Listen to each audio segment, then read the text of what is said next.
하나님 말씀 보겠습니다. 요한계시록 1장. 요한계시록 1장 4절, 5절, 6절인데요. 제가 4절 읽겠습니다. 우리 성도님들 5절 읽고 6절 같이 읽겠습니다. 요한은 아시아에 있는 7 교회에 편지하노니 이제도 계시고 전에도 계셨고 장차 오실 이와 그의 보좌 앞에 있는 7 영과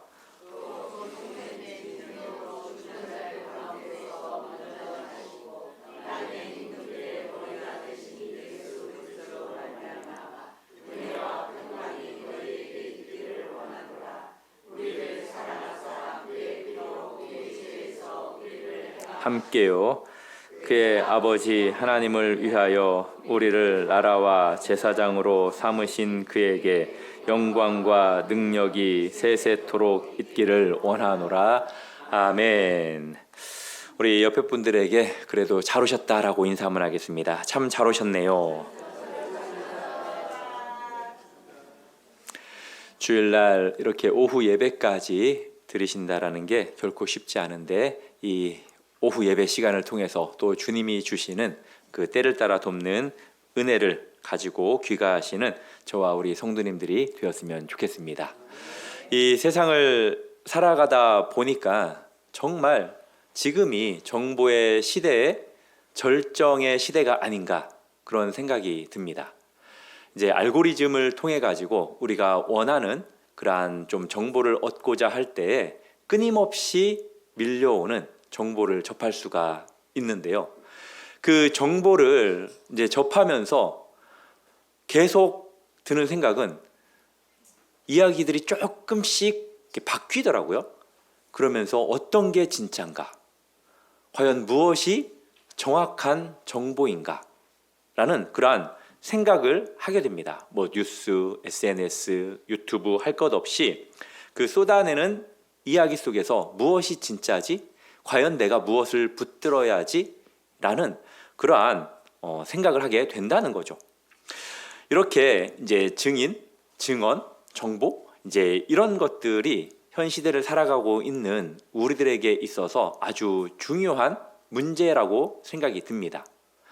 특별히 이제 우리 성도님들 같은 경우에는 만약에 내가 어려운 일에 처했을 때 누군가가 나를 증언해 준다라는 것, 이런 사람이 있다라는 것이 얼마나 중요한지를 아마 그런 일을 당하면 뼈저리게 느끼실 겁니다. 그리고 우리도 그런 요청을 받았을 때 과연 그 요청에 쉽게 응할 수 있는지도 한번 고민해 보셨으면 좋겠습니다. 오늘 요한계시록 1장인데 좀 설교의 내용은 이제 증언이라는 좀 주제를 가지고 증인이라는 주제를 가지고 좀 말씀을 함께 나누려고 합니다. 가장 증인으로서 증언함에 있어서 중요한 장소가 어디입니까? 법정이죠. 법정에서 증인의 역할이 또 그 증인의 증언이 아주 중요합니다. 그런 면에서 우리 성도님들은 이 세상을 살아갈 때 그리스도인으로서 어떤 증인처럼 증언하면서 살아가고 있습니까? 하나님께서 기뻐하시는 증인으로서 살아가고 계십니까? 증언하면서 살아가고 계십니까? 이 질문을 스스로에게 던지면서 함께 말씀을 살펴봤으면 좋겠는데요. 요한계시록을 보면은 예수님에 대해서 어떻게 표현하고 있냐면 신실한 증인이다 라고 표현하고 있습니다. 여기서 증인이라는 이 단어는 헬라어로 마르투스라는 단어입니다. 단순히 말로만 증언하는 것이 아니라 자기의 생명을 걸고 진리를 증거하는 사람을 의미해요. 자기의 생명을 걸고 진리를 증거하기 위해서 당할 수 있는 것이 무엇이냐면 바로 죽음입니다. 그래서 이 증인이라는 단어는 이제 후대에 순교자라는 단어의 어원이 됩니다. 그러니까 증인은 결국 순교자와 같은 의미를 가지고 있다라는 거죠. 예수님을 신실한 증인이라고 했습니다. 이것은 언약적 신실함을 의미하는 거거든요. 예수님께서는 하나님과의 그 언약을 끝까지 지키시고 완수하신 분이라는 거예요. 그것을 어디에서 지키셨습니까? 십자가에서. 예수님께서 하신 마지막 말씀 있으시죠? 다 이루었다 라고 선포하심으로써 예수님은 증인의 사명을 완전히 완성하셨습니다. 이사야 43장 10절부터 12절까지 보면은 하나님께서 증인을 삼기 위해서 한 백성을 택하십니다. 그 백성은 이스라엘이에요. 이스라엘은 하나님의 증인으로서 삶을 살아야 하는 민족이었습니다. 그렇지만 이 이스라엘이 열방 가운데 하나님의 증인으로서 제대로 증언하면서 살지 못했다라는 거예요. 그래서 하나님께서 이것을 완성하시기 위해서 누구를 증인으로 세우셨냐면 바로 예수 그리스도. 예수님을 완전한 증인으로 삼기 위해서 이 땅에 보내주신 겁니다. 칼빈 기독교 강요에 보면은 예수 그리스도의 그 증인 되심에 대해서 뭐라고 표현하냐면 선지자적 직분과 연결되어 있다라고 그렇게 표현합니다. 그리스도는, 예수님은 하나님의 계시를 완전하게 증거하는 선지자이면서 동시에 그 진리를 위해서 자신의 생명을 들이신 분이라는 거예요. 그래서 완전한 증인이 되셨다라는 겁니다. 그래서 우리가 본받아야 할 증인은 누구냐? 바로 예수님이라는 거예요. 지금 이 시대는 많은 정보와 함께 진리가 훼손된 시대를 살아가고 있습니다. 진짜 진리가 없다라고 말하는 시대를 살아가고 있어요. 포스트 모던 시대라고 하잖아요. 그래서 우리들이 믿고 있는 이 기독교마저도 진짜 진리가 아니라고 말하는 사람들이 참 많아요.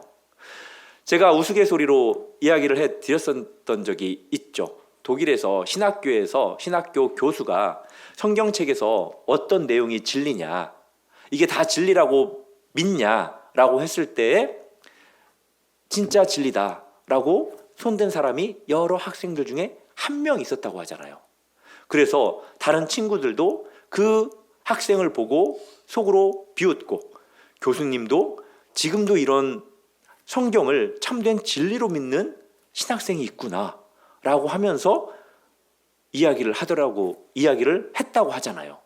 이 성경에서 진짜 진리는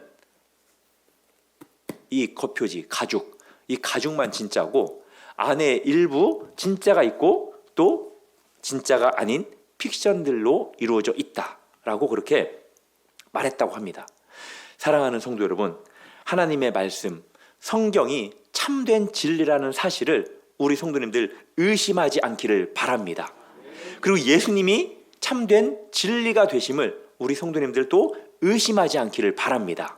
예수님이 분명히 말씀하셨어요. 나는 길이요, 진리요, 생명이니. 우리가 진리일 때까지 이 진리를 붙잡고 살아야 한다라는 거예요. 우리는 이 예수님이야말로 하나님 아버지를 완전하게 증거하신 유일무이한 신실한 증인이라는 사실을 우리가 믿고 고백해야 합니다. 이 요한계시록을 우리 성도님들 많이 읽어보셨죠? 이 요한계시록의 특징이 여러 가지가 있는데요.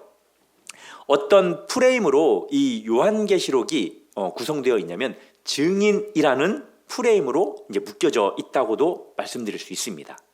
이 책의 문학적인 구조를 살펴보면은 인클루지오라고 이제 처음과 끝이 같은 주제로 이렇게 감싸져 있는 그러한 책이 바로 이 요한계시록인데, 그 주제가 뭐냐? 바로 증인이라는 주제예요. 우리 1장 1절 2절 보면은, 특별히 2절을 보면은 이렇게 기록이 되어 있습니다. 예수 그리스도의 계시라. 화면 보시겠습니까? 그가 하나님의 말씀과 예수 그리스도의 증거를 전하여. 이게 이제 증인이라는 단어와 어근이 같거든요. 증거. 그리고 요한계시록 22장에 보면은 이것들을 증언하신 이가 이르시되 내가 진실로 속히 오리라 하시거늘. 요한계시록은 처음과 마지막이 바로 이 증인, 증언이라는 것으로 이렇게 묶여져 있다라는 거예요. 결국 이 구조는 요한계시록 전체가 예수 그리스도에 대한 책임을 분명히 보여주고 있는 겁니다. 요한은 자신이 본 환상을 그대로 증거하고 있습니다. 이 시대적 배경은 어느 정도 아시죠? 이 요한계시록의 그 시대는 1세기 후반으로 볼 수 있거든요. 그 역사적인 배경을 보면은 로마의 황제는 도미티안이었습니다. 이 도미티안 치하에서 그 유대인들이, 기독교인들이 아주 극심한 박해를 당하고 있었어요. 황제 숭배를 거부한다라는 이유로 많은 기독교인들이 순교를 당했었습니다. 특별히 소아시아가 있는 그 일곱 교회가 있는 그 소아시아 지역, 이 지역에 많은 기독교인들이 황제 숭배의 강요를 받았고 그것을 버티면서 거부하면서 지내다가 순교도 당했을 뿐만이 아니라 경제적인 불이익, 사회적으로 추방당하는 그러한 순교와 또 많은 핍박을 받았었어요. 이 요한계시록을 읽어보면은 우리가 자연스럽게 구약에서 핍박받았던 그 이스라엘 백성들을 언급한 성경이 생각이 날 겁니다. 어떤 책이죠? 400년 속박 모세 내 백성을 보내라 안 돼 열재앙. 예, 이 내용 기억하시죠? 예, 조금 전에 공부하고 오셨는데 제가 다음에는 미리 힌트로 질문을 가르쳐 드리도록 할게요. 이 요한계시록을 보면은 우리가 출애굽의 그 모습들이 반향된다라는 것을 느낄 수 있습니다. 이제 은근히 이제 강조된다라는 것을 우리가 볼 수 있어요. 애굽의 바로가 이스라엘 백성들을 그렇게 억압했듯이 로마 제국이 기독교인들, 하나님의 백성들을 그렇게 핍박했습니다. 그렇지만 출애굽도 하나님께서 출애굽시키셨죠. 그리고 요한계시록을 읽어보면 궁극적으로 그리스도인들이 환난과 핍박을 이겨내는, 승리하는 그러한 내용들이 기록이 되어 있거든요. 정말 현실적인 책이 요한계시록이에요. 예, 우리 성도님들 다른 성경책도 이렇게 많이 읽으시겠지만 요한계시록을 좀 많이 읽으시면 좋습니다. 예수 그리스도의 죽음과 부활을 통한 구원, 이것은 새로운 출애굽이고요. 결국 교회는 이 구원의 증거를 해야 하는 증인 공동체가 된다라는 거예요. 오늘날 이 시대를 살아가고 있는 우리들에게는 이렇게 강력한 핍박은 있지 않습니다. 그렇지만 우리들도 이런 표현이 있더라고요. 부드러운 박해 속에 살아가고 있다. 요즘 기독교인들은 부드러운 박해 속에 살아가고 있다. 참 이 말이 동의가 되는 것 같아요. 왜 그러냐면 우리는 세속화, 물질주의, 그리고 상대주의라는 이러한 박해 속에 살아가고 있어요. 이게 강력하진 않잖아요. 그렇지만 부드럽지만 우리들에게는 박해입니다. 이게 왜 그러냐면 많은 그리스도인들이 이러한 것 때문에, 상대주의적인 것, 그리고 물질주의적인 것, 그리고 세속화적인 것 때문에 예수 믿는 것을 제대로 증거하지 않아요. 주님의 증인으로서의 삶을 제대로 증언하면서 살아가지 않는다는 거예요. 공개적으로 많은 사람들이 있는 곳에서는 내가 그리스도인입니다 라고 이야기를 먼저 하지 않습니다. 상대방이 너 교회 다녀 하면 그때서 마지못해 응 다녀 이제 이렇게 이야기를 하죠. 그리고 식당에서 기도할 때도 빨리 이렇게 기도하고 밥 먹는, 우리가 다니는 직장 그리고 생활하는 그러한 일터에서 우리가 신앙인임을 침묵하는 우리의 모습들을 보게 된다는 거예요. 그래서 이 요한계시록은 우리에게 이렇게 질문합니다. 당신은 어떤 증인입니까? 교회에서가 아니라, 교회에서는 전부 다 거의 얼굴 표정도 밝아요, 항상. 그리고 예수님 잘 믿는 그 모습이 드러납니다. 그렇지만 세상에서는 조금 그렇지 못한 모습인 거죠. 그래서 우리가 어떤 증인입니까? 예수님의 증인으로서 서 있습니까? 아니면 세상의 가치관에 동화되면서 살아가고 있습니까? 라는 그러한 질문을 요한계시록이 우리에게 던진다고 봅니다. 부활하신 예수님께서 승천하시기 전에 이 땅에 오셔서 증인으로서의 삶을 사셨던 그 예수님이 직전에 이제 마지막 제자들에게 명령을 내리시죠. 부활하시고 이제 승천하시기 전에 그 말씀이 우리가 너무나도 잘 아는 사도행전 1장 8절 말씀이죠. 우리 같이 한번 외워보시겠습니까? 시작. 오직 성령이 너희에게 임하시면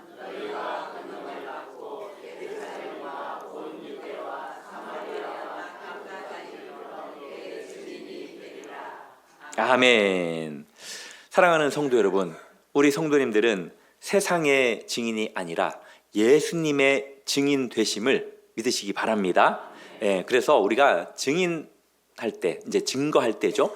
증거할 때, 복음을 전할 때, 우리의 개인, 그리고 우리의 개인의 간증, 우리가 살아낸 그러한 삶의 경험들, 이런 것들도 중요합니다. 그렇지만 그것보다 더 중요한 건 뭐냐? 예수 그리스도의 십자가, 죽으심, 부활, 이것을 드러내는 거예요. 제가 최근에 들었던 그 이야기 가운데 지금은 복음을 전하기가 너무나도 어려운 시대다. 특별히 방법론적인 부분에서 고민을 해봐야 된다라고 이야기를 하더라고요. 우리가 복음을 전할 때 자주 하는 그러한 표현 중에 하나가 당신은 사랑받기 위해 태어난 사람입니다 라고 이제 먼저 이야기를 하면서 복음을 제시하려고 하잖아요. 그런데 세상 사람들은 그 이야기 듣자마자 다음과 같이 생각한대요. 그래, 나는 사랑받기 위해 태어난 사람이야. 지금 나는 부족한 게 없어. 그래서 뭐 어쩌라고. 이러면서 복음을 받아들이려고 하지 않는다고 합니다. 더 효과적인 방법이 있는데 그게 뭐냐? 당신은 죄인입니다.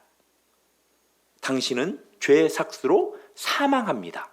라는 이 말이 훨씬 복음을 받아들이는데 유익할 수 있다라고 이야기를 하더라고요.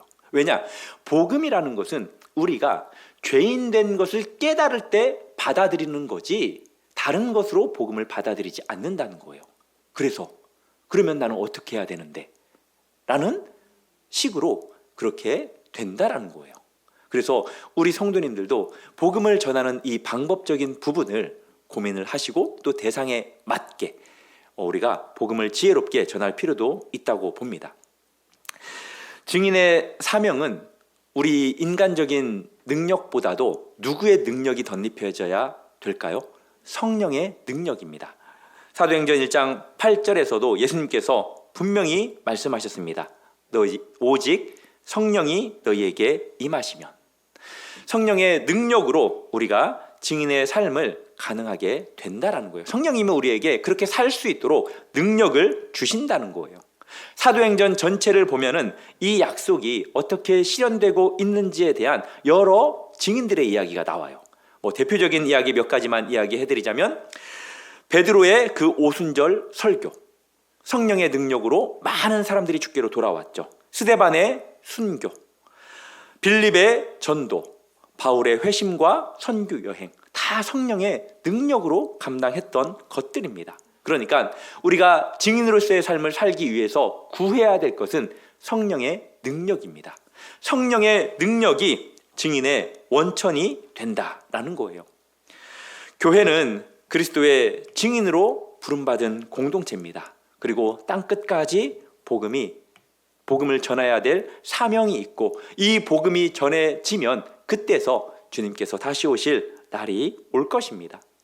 이 사도행전 1장 8절은 선교적 지리를 확장해주는 로드맵이기도 하죠. 먼저는 예루살렘, 유대인 중심지, 그 다음에 유대와 사마리아, 가까운 지역이죠. 그 다음에 땅끝까지 전 세계로 복음을 전해야 할 사명이 교회에 있다라는 거예요. 그래서 우리 교회 4대 비전 중에 하나가 뭡니까? 선교하는 교회.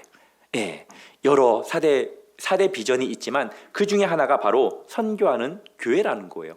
우리 교회 주변뿐만이 아니라 문화적으로, 민족적으로, 지리적으로 경계를 넘어서 우리가 보편적 증인으로서의 삶을, 선교하는 삶을 살아야 한다라는 거예요. 그리고 우리 개인도 마찬가지입니다.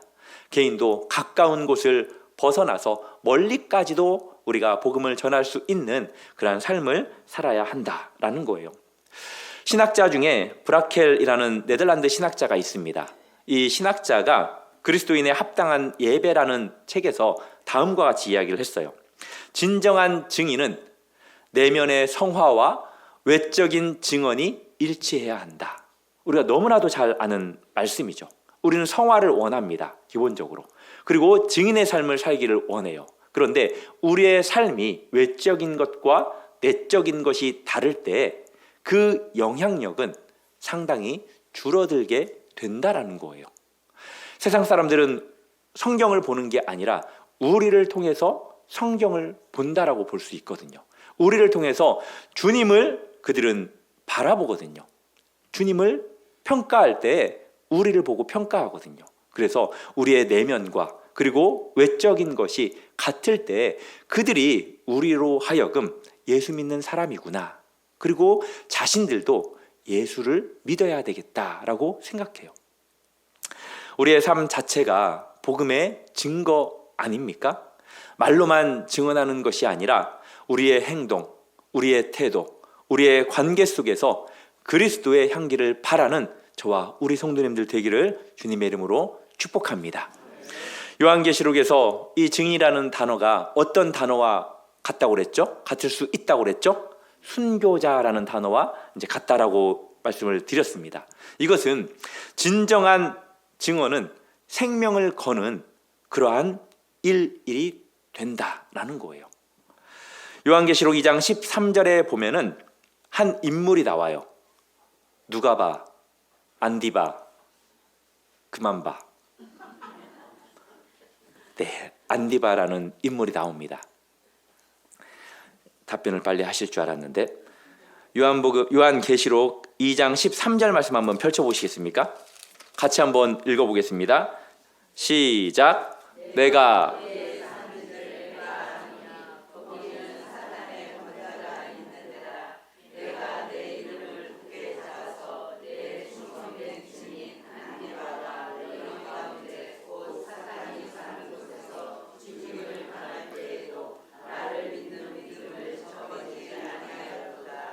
아멘. 성경에 보면은 뭐 안디바라는 이름도 상당히 낯설죠. 예, 이 인물에 대한 내용들이 거의 없어요. 이제 어떤 면에서는 이름만 알 따름입니다. 그러나 그는 박해 속에서도 신앙을 지킨 예수님처럼 아주 신실한 증인이라고 기록이 되어 있습니다. 신학자 바빙크는 증인됨을 성화론의 핵심이다라고까지 이야기를 해요. 조금 전에 말씀을 드렸죠. 구원받는 자들이 자동적으로 증인이 되는 게 아니라는 거예요.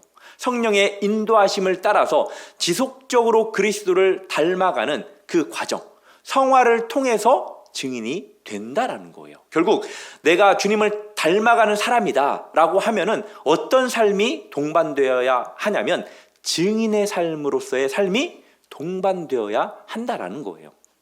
그러기 위해서는 우리가 노력해야 됩니다. 나는 무엇을 믿는 사람인가? 확실하게 인식하셔야 되고요.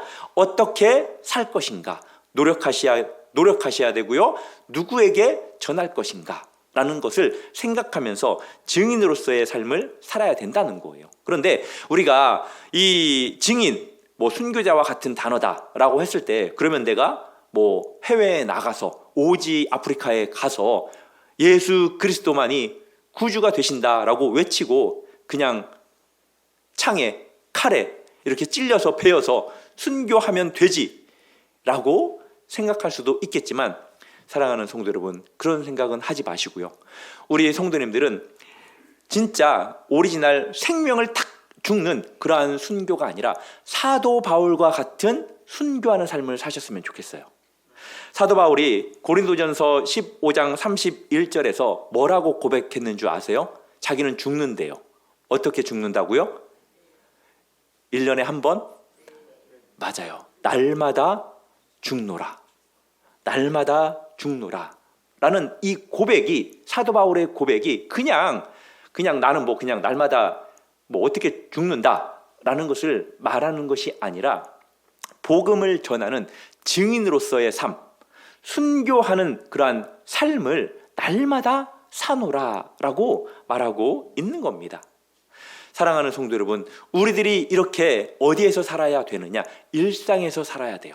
다니는 직장에서, 정직함으로 손해보더라도 그렇게 살아내는 것이 바로 증인의 삶이고 순교자의 삶이라는 거예요. 가정에서는 희생적으로, 또 교회에서는 헌신적으로 그렇게 섬겨야 한다라는 거예요. 이것이 바로 작은 순교라고도 볼 수 있고 매일의 증인됨이라고도 말씀드릴 수 있습니다. 개인의 증언도 중요해요. 그렇지만 제가 우리 교회 4대 비전 말씀하시면서 우리 교회가 그런 공동체 전체의 증언을 선교하는 삶을 사는 것도 아주 중요하다라고 말씀드렸습니다. 초대 교회가 로마 제국을 변화시킨 것은 탁월한 웅변이나 철학이 아니었어요. 그 당시에 예수 믿지 않는 많은 사람들이 초대교회 성도들을 보고 아주 크게 놀라워했던 것은 그들의 무엇 때문이냐면 사랑의 공동체의 모습 때문이었어요. 초대교회는 그렇게 사랑이 넘쳤습니다. 아주 철철 넘쳤어요. 이런 모습이 바로 그 시대의 사람들에게 복음을 전하는 거예요. 그들이 어떻게 이야기했습니까? 보라, 저 그리스도인들이 얼마나 사랑하는가. 지금 우리는 참 어려운 시대를 살아가고 있습니다. 이 마지막 때에 여러 가지 그러한 영향력, 안 좋은 그러한 것들 중에 대표적인 게 뭐냐면 식어가는 사랑이거든요. 없어지는 사랑이에요. 지금만큼 사랑이 없는 시대가 어쩌면 없습니다. 아니, 앞으로 계속해서 사랑은 없어질 거예요.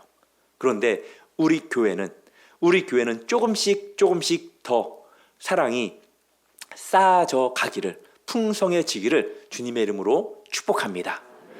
그래서 우리가 노력을 해야 돼요.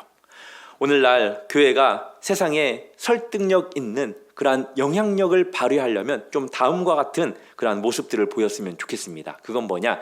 진리와 사랑이 좀 균형을 이루었으면 좋겠어요. 우리가 율법만, 우리가 진리만 너무 강조하는 것보다도 사랑이 동반된 진리, 율법이 강조가 되어야 한다라는 거예요. 그리고 정의만 외치기보다도 자비를 함께 실천해내야 한다라는 겁니다. 그리고 말씀을 읽는 것에 그치는 것이 아니라 그 말씀대로 살아내는 일치함의 모습이 있어야 되고요. 교회 안에서의 모습과 교회 밖에서의 모습이 크게 다르지 않아야 할 것입니다. 이제 말씀을 맺겠습니다. 예수 그리스도께서 신실한 증인이라고 말씀드렸습니다. 예수님은 하나님의 완전하고 그리고 완벽한 증거를 하셨습니다.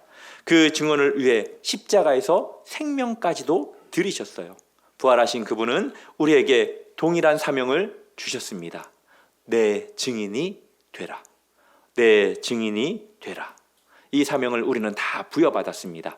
앞으로 성령의 능력을 통해서 우리의 힘은 안 되지만 성령님께서 힘을 주시면 가능하다라는 그 사실을 기억하시고, 또 때로는 힘들고 어려운 일이 찾아오겠지만 요한계시록의 최후의 승리의 그 약속을 붙잡고 예수님처럼, 그리고 믿음의 선진들처럼 그렇게 복음을 전하는 저와 우리 성도님들 되기를 주님의 이름으로 축복합니다. 우리 시간 함께 들었던 말씀을 생각하면서 잠깐 기도했으면 좋겠는데요. 자기 자신을 돌아보면서 나는 어떤 증인인지, 예수님께서 과연 나의 모습을 보고 어떻게 생각하시는지, 예수님이 보여주셨던 그 증인의 삶을 나도 살게 해달라고, 사도 바울처럼 그렇게 날마다 죽는 일상의 그 작은 순교를 통해서 주님을 드러내는 삶을 살게 해달라고, 삶의 모든 영역에서 그리스도의 향기를 바라고 말과 행동으로 복음을 증거하는 신실한 증인이 되게 해달라고 우리 함께 결단하며 기도하며 나가도록 하겠습니다. 하나님,